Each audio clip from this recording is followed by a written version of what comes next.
G20 summit 2025 అసలు G20 countries ఏంటి? ఈ ఇయర్ సమ్మిట్కి అమెరికా, చైనా ఎందుకు యాబ్సెంట్ అయ్యాయి? Hello everyone, welcome to T1 academy. I am Sudheer Kumar.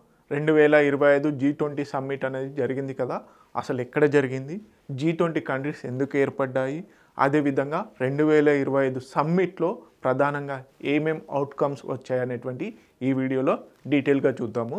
Okay, first మనకి వెను and dates competitive exam point of వ్యూలో ఇంపార్టెంట్. 2025 G20 సమ్మిట్ అనేది జోహెన్నెస్బర్గ్, సౌత్ ఆఫ్రికాలో నిర్వహించడం జరిగింది.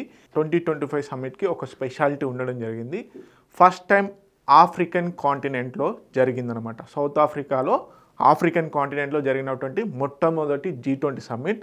అదేవిధంగా క్వశ్చన్ ఇంకోలా కూడా రావచ్చు, ఆఫ్రికన్ యూనియన్ ఫుల్ టైం మెంబర్గా అయింది. మనకి 2023లో నిర్వహించినటువంటి G20 సమ్మిట్ ఇండియాలో నిర్వహించారు కదా, ఆ సమ్మిట్లో ఆఫ్రికన్ యూనియన్ ఫుల్ మెంబర్గా జాయిన్ అవ్వడం జరిగింది. దాని తర్వాత జరిగినటువంటి మొట్టమొదటి G20 సమ్మిట్ ఆఫ్రికన్ సాయిల్ మీద ఇదే. సో ఇక్కడ నుంచి 2 points compulsory important. First Johannesburg, South Africa. Second వచ్చేసి first time in African continent. African union join అయినాక కూడా ఫస్ట్ టైం అనమాట. Next dates important. నవంబర్ 22 నుంచి నవంబర్ 23 2025లో జరిగింది. ఓకే, ఈ ఇయర్ స్పెషాలిటీ ఏంటి? First ever G20 summit hosted by African soil. Okay, ఇంకొకటి థీమ్ కూడా చాలా important. Solidarity, equality and sustainability అనే థీమ్ మీద ఈసారి G20 సమ్మిట్ జరిగింది. సో మేజర్ ఏంటంటే ఇక్కడ జియోపాలిటికల్ టెన్షన్స్ వల్ల మనకి అమెరికా, అదేవిధంగా చైనా ఈ సమ్మిట్ కీ లీడర్స్ ఎవరైతే ఉన్నారో, ట్రంప్ కానీ జీ జిన్పింగ్ కానీ ఎవరైతే ఉన్నారో వీరు యాబ్సెంట్ ఉండడం జరిగింది. నెక్స్ట్ G20 ట్రాయికా మనకి చాలా ఇంపార్టెంట్. ఈ ట్రాయికా అనేది ఏంటంటే గడిచిన సంవత్సరం ఎవరు నిర్వహించారు, ఈ సంవత్సరం ఎవరు నిర్వహించారు, రాబోయేటువంటి సంవత్సరానికి ఎవరు నిర్వహించబోతున్నారు అనేది G20 సమ్మిట్లో భాగంగా ఇది పేర్కొనడం జరుగుతుంది. సో 2025 ఈ ట్రాయికా ఏదైతే ఉందో మనకి బ్రెజిల్ 2024లో నిర్వహించింది, ఇప్పుడు సౌత్ ఆఫ్రికా, నెక్స్ట్ వచ్చేసి అమెరికా. ఓకే, సో ట్రాయికా అనేది ఏం లేదండి, గడిచిన సంవత్సరానికి, ప్రజెంట్ సంవత్సరానికి, రాబోయే సంవత్సరానికి ఎవరు G20 సమ్మిట్ని నిర్వహించారు అనేది తెలిపే కంట్రీసే ట్రాయికా అనమాట. ఓకే, 2025 గాను బ్రెజిల్, సౌత్ ఆఫ్రికా, అమెరికా వచ్చేసి ట్రాయికాగా ఉండడం జరిగింది. ఓకే, నెక్స్ట్ G20 అసలు ఎలా ఏర్పడింది? హిస్టారికల్ బ్యాక్గ్రౌండ్ చాలా ఇంపార్టెంట్. మనకి 1999లో ఏషియన్ ఫైనాన్షియల్ క్రైసిస్ అనేది రావడం జరుగుతుంది. ఓకే, ఏషియన్ ఫైనాన్షియల్ క్రైసిస్ వచ్చినప్పుడు ఈ డెవలపింగ్ కంట్రీస్ అన్నీ కూడా ఏంటి, ప్రధానంగా లీడర్స్ ఎవరు, రిజర్వ్ బ్యాంక్ ఆఫ్ ఇండియాకి సంబంధించి, అంటే ఆయా రిజర్వ్ బ్యాంక్స్, ఆయా కంట్రీస్కి సంబంధించినటువంటి రిజర్వ్ బ్యాంక్ గవర్నర్స్, అదేవిధంగా ఫైనాన్షియల్ మినిస్టర్స్ ఫస్ట్లో మనకి ఈ సమ్మిట్ అనేది నిర్వహించడం జరిగింది. తర్వాత 2008లో, ఓకే 2008లో ఎవరు మనకి గ్లోబల్ క్రైసిస్ అనేది రావడం జరుగుతుంది. 2008లో గ్లోబల్ ఫైనాన్షియల్ క్రైసిస్ వస్తుంది. అప్పుడు వరల్డ్ లీడర్స్గా మొత్తంగా G20 కంట్రీస్ అనేది ఫామ్ అవుతుంది అనమాట. సో ఫస్ట్ ఫౌండేషన్ వచ్చేసి 1919లో ఏషియన్ ఫైనాన్షియల్ క్రైసిస్. మొదటగా financial ministers, central bank leaders ఎవరైతే ఉన్నారో వారు. తర్వాత 2008లో గ్లోబల్ ఫైనాన్షియల్ క్రైసిస్ తర్వాత ఇది ఆయా దేశాల హెడ్స్కి సంబంధించిన సమ్మిట్గా మారింది.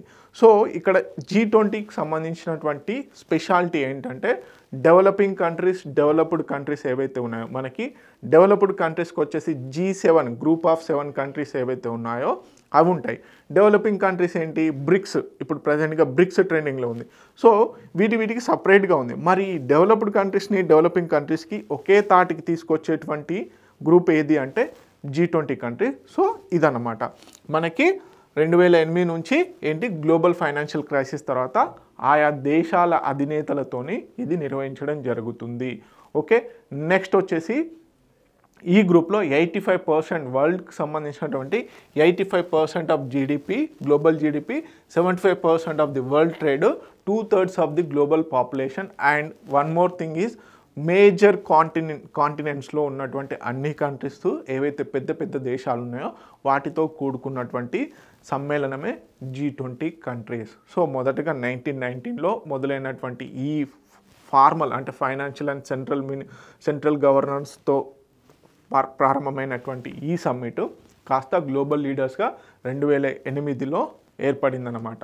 ఓకే, మేజర్గా కంట్రీస్ 2008లో మనకి అంటే 1999 తర్వాత 2008లో చూసుకున్నట్లయితే గ్లోబల్ లీడర్గా ఏదైతే దేశాలకు సంబంధించిన అధినేతలు పార్టిసిపేట్ చేయడం స్టార్ట్ అయిందో అప్పుడు 19 కంట్రీస్ యూరోపియన్ యూనియన్తో ఉన్నటువంటిది. అది కాస్త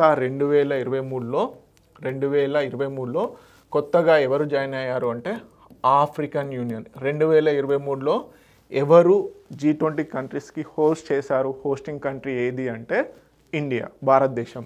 ఓకే, సో ఇప్పుడు 19 కంట్రీస్, ఒక యూరోపియన్ యూనియన్ ప్లస్ అదేవిధంగా ఆఫ్రికన్ యూనియన్ కూడా భాగం.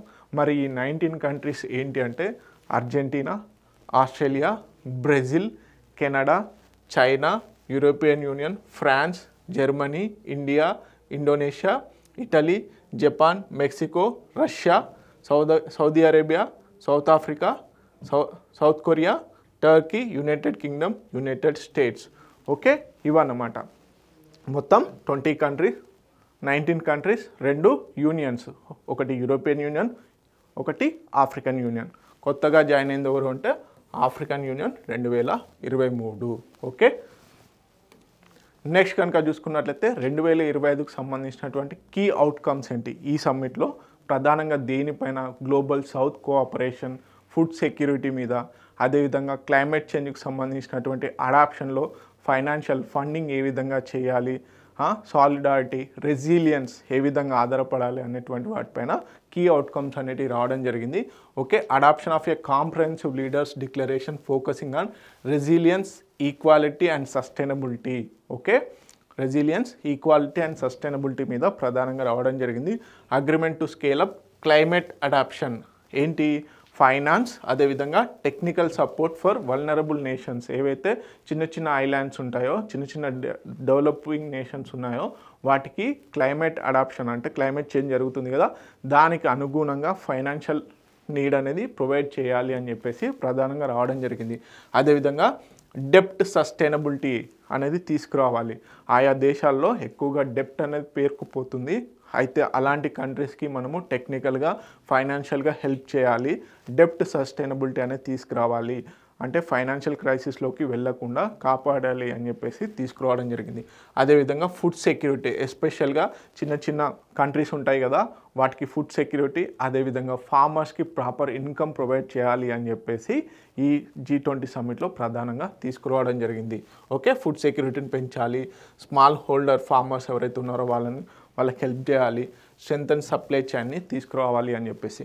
ఇంకా మేజర్గా గ్లోబల్ ఆర్గనైజేషన్స్ ఏవైతే ఉన్నాయో వాటిలలో కూడా రిఫార్మ్స్ తీసుకురావాలని చెప్పారు. ఇంకోటి ఏంటి, డిజిటల్ పబ్లిక్ ఇన్ఫ్రాస్ట్రక్చర్ ఏదైతే ఉందో దాన్ని బూస్ట్ చేయాలి. లైక్ డిజిటల్ పబ్లిక్ ఇన్ఫ్రాస్ట్రక్చర్ అంటే ఏంటి?